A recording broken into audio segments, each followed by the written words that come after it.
I was halfway through unpacking when the front door swung open and his ex-wife strutted in like she owned the place, keys dangling from one hand and a bottle of red wine in the other.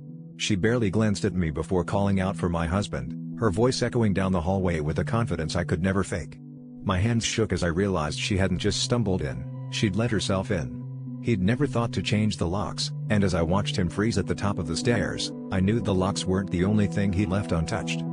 She started talking about their bedroom, laughing at some private joke while I stood in the living room, surrounded by boxes labeled with my name. My husband's eyes darted between us, his jaw tight, but he didn't say a word to stop her.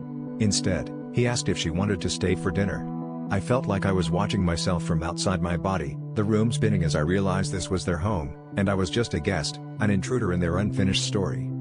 The night turned into a blur of whispered conversations and inside jokes I wasn't invited to share.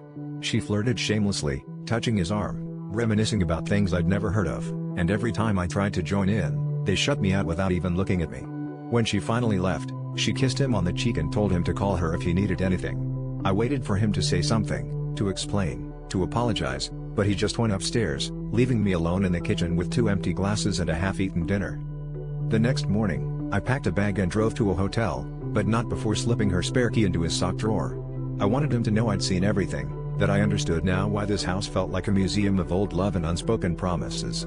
I realized I wasn't fighting another woman, I was fighting the ghost of who he used to be, and I couldn't compete with someone who had never truly left.